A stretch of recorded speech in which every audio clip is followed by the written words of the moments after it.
Man of truth, man. A man that likes to keep to my word. So I'm here, even though I would much rather be laying warm in my bed. But at the same time, I want to make sure I give you this message for your heart today and to serve you a little bit. And to be honest, man, it's a simple one. I think about it like this, man. The world's a mirror. The mirror it's always going to be a world that we live in. That's always a mirror to us. And if we look at the world we live in, the idea is like, how do we get that world we love, the world we want to be, and the one we want to show up in every single day? Good morning, everybody. Dave Fernandez. Good morning to you guys. My thought is like, how do you show up in this world that means amazing? Good morning, Arkamstra, I think it is. Hey. I think what it is, we got to realize we're a mirror to the world, right? If you want to experience joy, is there no sound? I'm realizing there's no sound. We got it, Keturah. Here's the one thing about technology, Keturah. Sometimes the technology doesn't want to work the way we want it to work, but there's sound now. there should be sound, Nicholas. What I was saying before I was founding out, I was really clearly not able to have sound on every other platform I go on live. Who does that? I should do a test, right? But no, here's the thing. We're a mirror to the world, right? And if we want this world that's amazing and beautiful and something great, we got to realize that we are the ones that put that out into the world. Think about the things you want to see.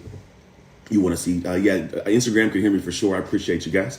If you want to see joy, you want to see happy, you want to see peace, you want to see love, man, how do we get that, right? It's always this thing of how do we get that? And this ties to all relationships in the world. This may be a relationship lesson for you guys today. You could take into the holidays, because who knows? Maybe you need to mend some relationships. If you haven't heard my podcast today on the Shift Starter Daily, go to shiftstarterdaily.com and pick that podcast up. Listen to it. It's one you can send to somebody. But here's the thought, man. All relationships, whether it's a relationship that's intimate, a relationship with the person at the grocery store, a relationship with somebody that's at the UPS store, right? Whatever it is, there's going to be this aspect of a relationship, and we're going to be a mirror. We're going to have the world be a mirror to us.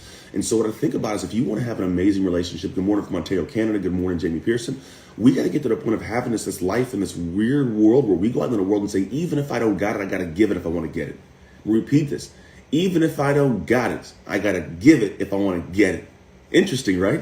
There's a dynamic that happens in relationships, and we all know intimate relationships. We know that we all have spouses, boyfriends, girlfriends. You've had one at some point in your life. You know what I'm talking about. Here's what happens. You want this person to give you something. Why don't you just show up for me the way I need you to? Why don't you just support my dreams? Why don't you just show me love? Why don't you just give me a hug whenever you find yourself walking by? Why don't you just say you appreciate me sometimes, man? I do all this work. I do everything for the kids. I do everything for everyone, and you don't show me any appreciation.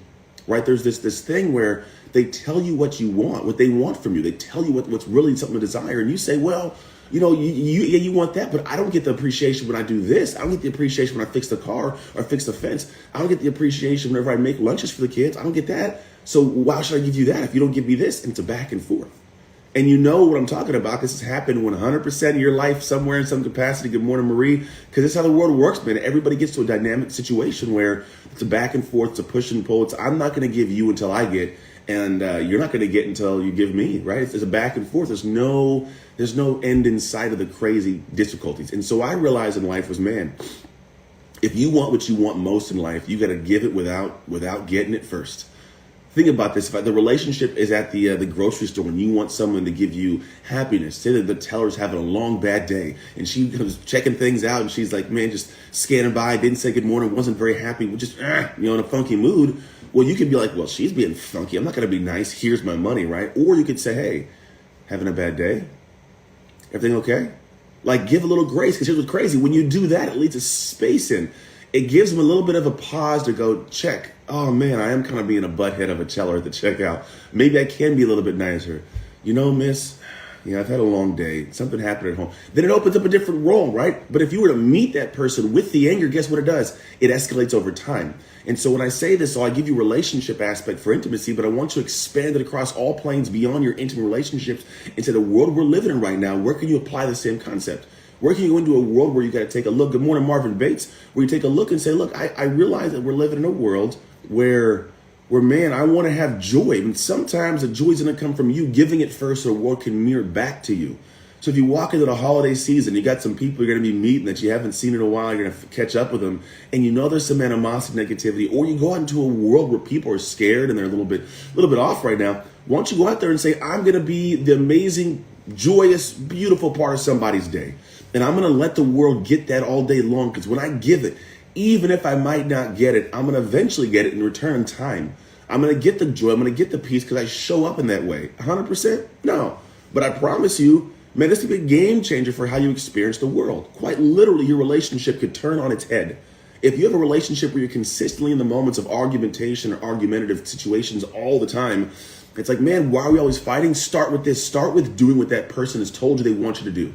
Start there. Yeah, I know you don't feel like doing it. I know you don't want to because they keep picking at you and bothering you. And even if you do it, they go, it's about time. They're going to do that. It's going to be part of the process. But I'm telling you, if you just do that, if you lean in and you do these things without having that person do them first, here's the crazy part. In time, you get past the barrier of their wall saying, what's the ulterior motive to this? Why are they doing this? You're doing it because you care and love. So what I'm telling you is, man, you got to get to the point of having a clear realization of when you give and give and give, eventually, man, it tears that wall down. And they come out and all the things you were arguing about and telling them you wanted them to do, guess what? They actually start doing them. And now you're giving and getting. Because you're getting, you keep giving. Because they're getting, they keep giving. And whoa, wow, this world opens up a whole different way. Where it's going to take you leaning into the world you experience every single day in a different way and realize you're a mirror to it. A beautiful mirror. And yes, it's not going to feel like doing whatever needs to be done most days. I promise you my relationship is riddled with this because it's all part of the world. My wife wants things done that I'm like, you guys, Instagram, sorry about that, my phone had an alarm on it. But the thing is, you guys should go into the world today and start thinking about where can I show up in a place that I've been having a conversation with somebody in some capacity and they've been asking for something I haven't given them because I don't think they deserve it. If you could figure out what that thing is that needs to be done and pull your pride away and do that thing, I promise you, in time, with consistency, with discipline, it comes back to you tenfold. And you get to live in this space it's beautiful. I always tell people this kind of statement of how I live my life consistently, and I hope this helps you. I look at everything that I do and I say, how in this moment with something going on, what would need to be done to make the next moments of life better? You may write this down. What would need to be done right now to make the next moments of life better? Now, if in this moment what needs to be done to make the next moments better is do that thing my wife asked me to do, even if I don't want to do it, guess what? I still do it. Because it needs to be done because the next moments of my life get better. And you got to anchor to that, not your personal pride, not how you're going to look, not what your friend's going to say, your boy's going to say. You look at it and say, how will the next moments of my life be better? And if they'll be better by you doing something specific, even if you don't feel like doing it, you still do it. And I promise it'll change your life little by relationships. They get stronger, they get bonded, they get connected. People enjoy being around you more often because you're a nicer human, a better human. It's just a different flow for life. So I'm telling you right now, if you got that dynamic in life, especially heading into the holidays, start with being the one that tips the needle first, that tips the balance first. You go and lean and hug and love and give. Doesn't mean you forget, by the way. I'm not saying forget everything. I'm not saying like let this thing, don't forget it's what happens again. Like give some role and some lead and say, look, I know you may not want to give the love, but I'm going to give the love because I care about you and I love you and I want the relationship to be good. I'm going to do what I got to do. You asked for this, I'm going to do it. And then do it. Also do it without some expectation. Don't do it saying, look, I did this 3 times. How come you haven't done this yet? No, you just do it until it happens. You just go that route. You lean in, you sell out, you love, and little by little things are to come back into your world. So, man, that's my message for you today. Yeah, I had my heart hurt. It was on my heart. I think about holidays and relationship times, to be totally honest. And so I always want to make sure I give people ideas and thoughts on how to mend relationships because these are some of the times to do it. Man, it'd be beautiful to have all your life relationships be amazing. And honestly, it takes work sometimes. And I don't know if we know what that work is sometimes. Sometimes we hear relationships take work, but I don't know if we always know what they are. Thank you, Maria Jimenez. I appreciate that. Kyra Carla, I appreciate it. Nick Less, you get what you give. This is true. Couture Morris, you're welcome. You're welcome. But I think there's times we got to focus on the human beings in our lives. It's a great time to do it. And so hopefully you're willing to put the work in to create something special because here's what I'll tell you. If you know my marriage, my relationship, all that kind of craziness, man, we were divorced. We were high school sweethearts, grew up together, had a kid at 20 years old. We didn't know who we were. We were just these kids, man, trying to be adults. Went to the NFL, came home to the NFL, had 2 more kids, twins. The statistics for divorce in America are like 51%. The statistics for twins, having twins, the multiples is something like 52% on top of the rest of it, right? So it's odd, like statistically, we were doomed to divorce, and we had a crazy divorce, and it was ugly, and had a whole custody battle and all that stuff.